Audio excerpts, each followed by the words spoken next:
The rejection of poets and writers in Plato's Republic, along with the arguments he put forth to justify his stance, has given rise to a perceived gap between philosophy and literature. This has sparked a provocative debate within academia regarding the relationship between these two disciplines. Many assert that there is no inherent connection between philosophy and literature. Contrary views exist among writers and philosophers who contend that it is inaccurate to claim that philosophy and literature are fundamentally separate. Rather, they argue that the two are intricately linked, serving as corollaries. Philosophy is not an inaccessible and esoteric discourse reserved for intellectuals or those deemed eccentric. Philosophy is not confined to doctrines and inscrutable mysteries packaged in books advocating atheism or secularism. Philosophy can be understood in two senses. Firstly, it can be seen as a worldview, defined as a comprehensive perspective on the world and humanity's place in it, encompassing beliefs and ideas derived from it, be they economic, social, political, or moral.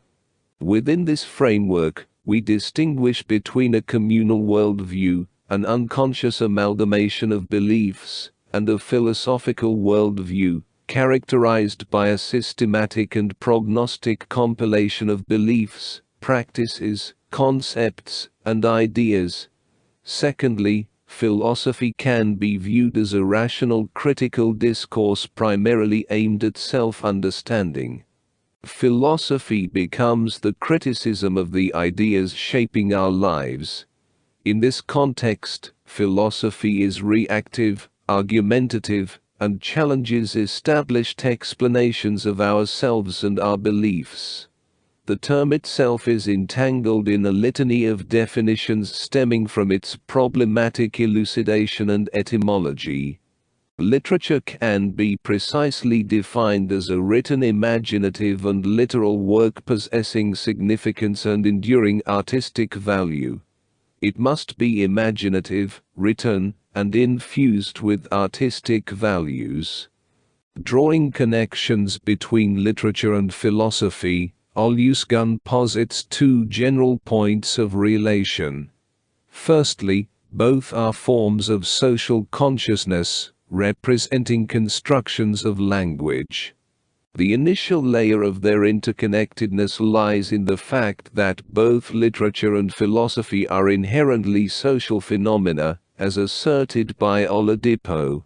Their social nature extends beyond being products of the society. They emerge from the human experiences of individuals or groups, addressing abstract matters that arise from reflective contemplation on life's phenomena.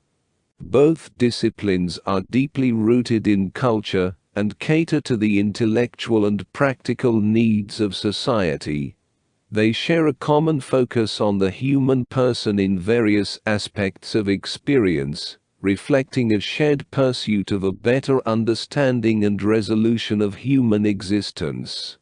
The second connection between literature and philosophy is their shared reliance on language as a medium of construction.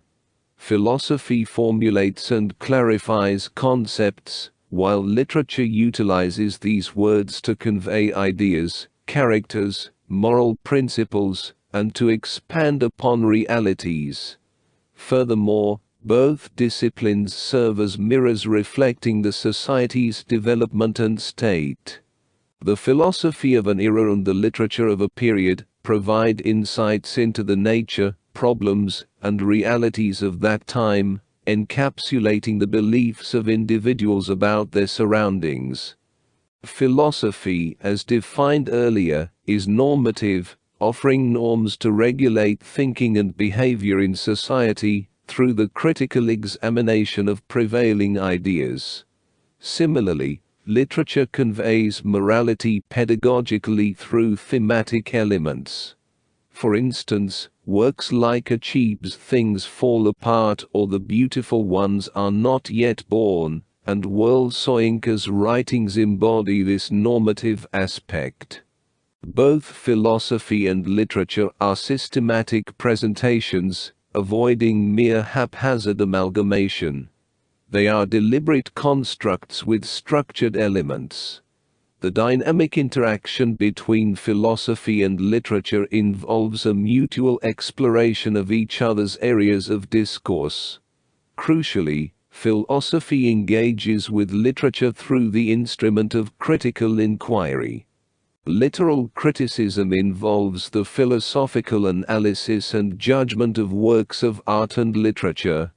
The intertwining of philosophy and literature is evident in the observation that great literature is often deeply philosophical, and great philosophy is often great literature.